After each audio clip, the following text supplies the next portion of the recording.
et bienvenue dans cette nouvelle vidéo. Comment sortir des jeux psychologiques, donc de la série Business et Spiritualité avec mon ami Paul Pironnet.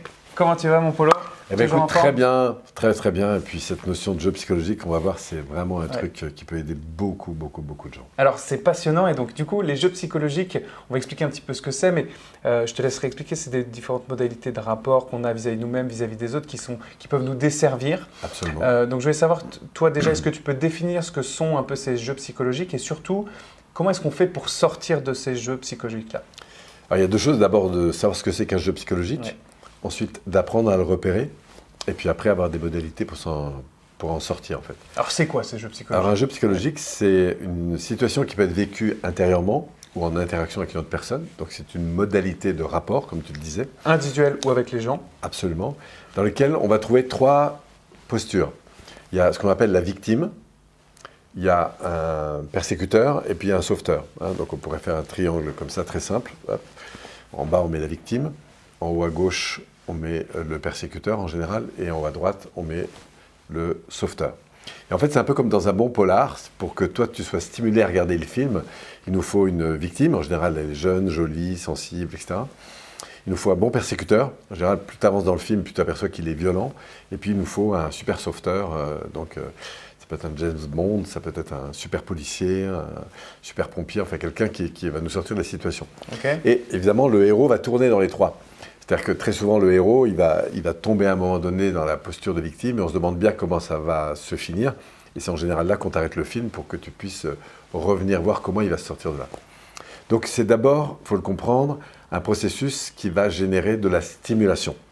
Et trêve d'être dans de la stimulation valorisante, on va être dans de la stimulation dévalorisante. Et c'est là que se situent les jeux psychologiques, en différence avec l'intimité. Okay. Donc, si on veut sortir des jeux psychologiques, il faut les repérer. Les repérer, c'est repérer ces moments où je vais être dans une attitude dévalorisante, soit à l'égard de moi-même, soit à l'égard des autres. Donc, c'est déjà écouter même nos mots, ça peut être ça? Oui, ça peut être nos propos. Nos pensées. Mais en général, on ne se sent pas bien. On ne se sent pas bien. Alors, par exemple, voilà, je rentre du travail. Ouais. Je suis un peu fatigué, je ne me sens pas très bien, je trouve que la vie est vraiment compliquée, les métros, le machin, le truc. Je suis un peu barré dans la vie, pauvre de moi, je ne suis pas vraiment bien. Et là, je vais le jouer tout seul.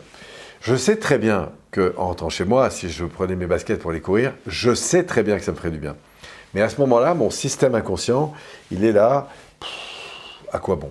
Donc ça, c'est un jeu psychologique. Attends, je t'explique le jeu. Ouais. C'est que je suis dans une position un peu de victimisation par rapport à un environnement qui ne me nourrit plus. Et à ce moment-là, qu'est-ce qui va se déclencher dans ma tête? C'est que je vais avoir un petit parent négatif qui me dit « Bon, allez, c'est un peu dur, on va se laisser aller, on va aller sortir une plaque de chocolat, et hop, et j'allume la télé. Je sais très bien, encore une fois, qu'il faut que j'aille courir, mais c'est plus confortable de prendre des choses qui immédiatement font du bien et peut-être même de faire des choses que je n'accepterais pas que mes enfants fassent. Mais à ce moment-là, laisse tomber, tu vois. Okay. J'ai envie de parler mal à mon conjoint et merde, il me fait chier. Je suis là, tu avances, tu vois, je rentre là-dedans. Pourquoi? Parce que je suis moi-même pas bien. Je m'autorise à laisser exprimer des choses qui sont positives et négatives, en fait, des critiques, des choses comme ça. Et je vais me retrouver en posture de persécuteur à l'égard de l'environnement. Okay. Alors, si j'ai mangé beaucoup de chocolat, tant que j'en mange, c'est que je me fais du bien intérieurement, en fait, immédiatement. Mais au bout d'un moment, j'en aurais trop mangé et là, je vais passer dans l'autre polarité. Je vais me dire, Polo, mais pourquoi tu as fait ça? Je vais arriver dans ma salle de bain, je me dis, c'est quoi cette vie pourrie? Mais tu es incapable, tu fais n'importe quoi, machin. Et là, c'est la culpabilité. Et la culpabilité fait partie du jeu psychologique parce qu'elle va l'alimenter. C'est-à-dire que j'ai une partie de moi qui dévalorise la partie inconsciente, en fait, comme si je m'envoyais des malus. Du coup, je suis en train de me culpabiliser, dit autrement, de me condamner. Et cette culpabilité, elle va rester dans mon inconscient. Et puis du coup, le lendemain matin, j'ai d'abord, je me lève, et la vie n'est pas facile. Et puis, alors que je me suis décidé vraiment, absolument, de plus jamais manger de chocolat, j'arrive au restaurant, mais comme je ne suis pas bien, je vais sauter sur les frites ou quoi que ce soit. Pourquoi? Alors, comment on sort de ça? D'abord, en le repérant. Donc une fois qu'on l'a constaté, qu'on constate ça, voilà. Qu'est-ce qu'on fait? On repère quoi? Parce qu'on constate ça. C'est repérer quoi? C'est là que c'est important d'être un peu plus précis. Je repère que je ne suis pas bien intérieurement. Et la deuxième chose que je repère… Quand tu dis pas bien intérieurement, c'est au niveau émotionnel, au niveau je suis pas très physique. Bien. Et j'ai une tendance à penser que c'est à cause de l'environnement. Donc, deuxième élément très important, c'est que je commence à rejeter la responsabilité de mon mal-être à cause des autres. C'est la vie, le train, les métros, l'État, les mauvaises nouvelles, les machins, les trucs. C'est quoi ce monde pourri? Et là, mon système va complètement orienter mon attention sur les choses pourries. Et c'est à juste titre que je ne suis pas bien. Et donc, comme je ne suis pas bien parce que je suis maltraité par l'environnement, eh bien, qu'est-ce que je peux faire de bon immédiatement, en fait? Ça peut être de prendre de l'alcool, de fumer, de manger excessivement, etc. Tu vois? Donc, quand je repère ces éléments, je ne suis pas bien, je rejette la responsabilité sur les autres, je me critique, moi ou l'environnement. Ça, c'est des grosses alertes rouges. Et c'est la signification des jeux psychologiques. Alors, comment sortir de là? Eh bien, on va sortir par des affirmations inverses. Par des affirmations inverses? C'est-à-dire? Qui vont commencer par des questions. Donc, se poser des questions. Oui. La première chose, c'est des questions orientées sur qu'est-ce que je vis. Pour pouvoir justement se concentrer sur l'écoute. Je respire, je dis waouh, qu'est-ce qui se passe là? Je me surprends à manger ma 3e plaque de chocolat, qu'est-ce qui se passe? Et d'orienter la question sur le désir. Qu'est-ce que je voudrais? C'est quoi qui me ferait vraiment du bien? Peut-être que manger du chocolat, ça serait encore une bonne chose. Mais quand je vais le manger, je vais le savourer. Je vais éveiller ma conscience de ce qui se passe là maintenant, dans ma qualité de lien avec moi-même ou avec l'élément qui va me faire du bien. Et je vais chercher, du coup, à goûter ce truc-là. Et du coup, ce qui est très intéressant, c'est que je veux dire, qu'est-ce que ça nourrit comme chose importante pour moi à ce moment-là?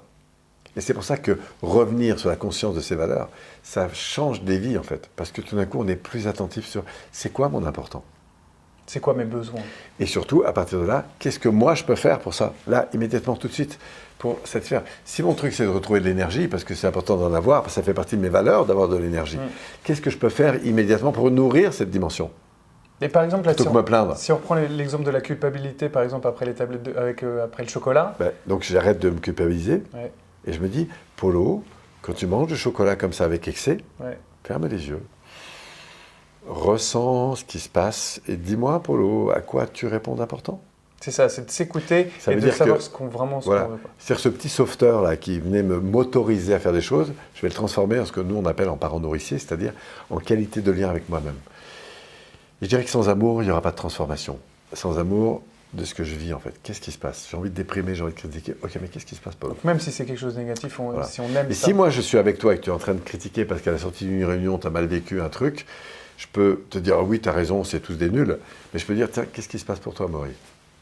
J'ai l'impression que tu as mal vécu ce truc, mais c'est quoi qui se passe ici et maintenant? Qu'est-ce que tu ressens?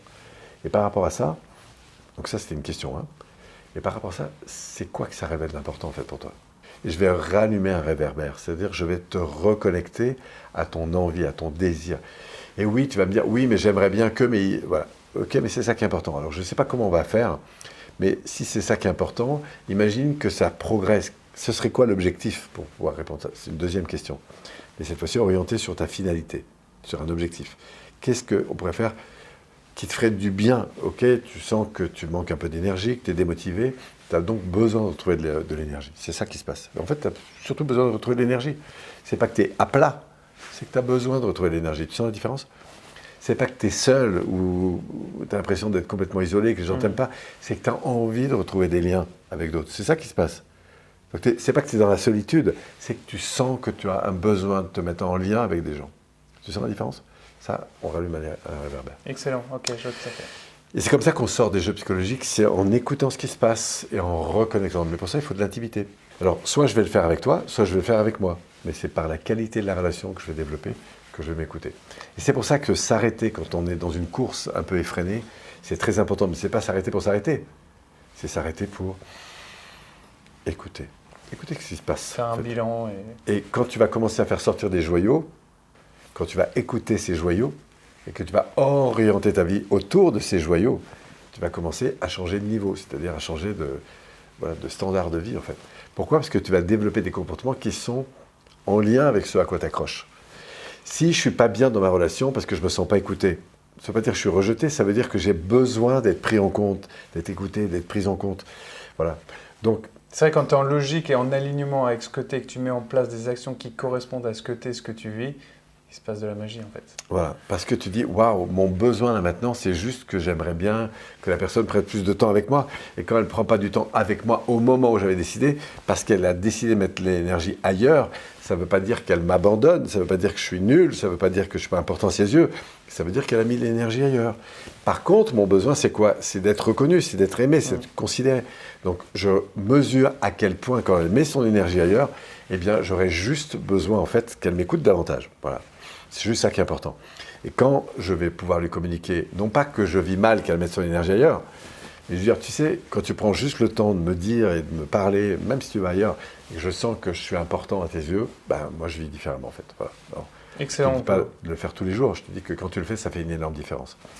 Donc apprendre à exprimer ses besoins, ça transforme la vie des gens, c'est clair. Et même l'univers, pour répondre à vos besoins, il a besoin que vous les exprimiez. Si j'exprime mes frustrations, il va se caler sur mes frustrations. Si je m'exprime dans mes besoins, mes intentions, mes aspirations, c'est clair que ça va se passer autrement.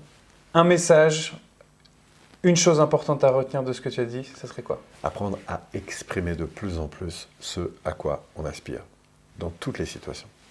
Merci énormément, Polo, pour ton retour par rapport à ça. Merci à vous d'avoir regardé cette vidéo. J'espère que vous avez apprécié. N'hésitez pas à liker, à partager la vidéo et à vous abonner si ce n'est pas déjà fait. Et puis, je vous dis à très bientôt pour une nouvelle vidéo avec Paul sur business et spiritualité. Merci beaucoup. À bientôt. Ciao, ciao.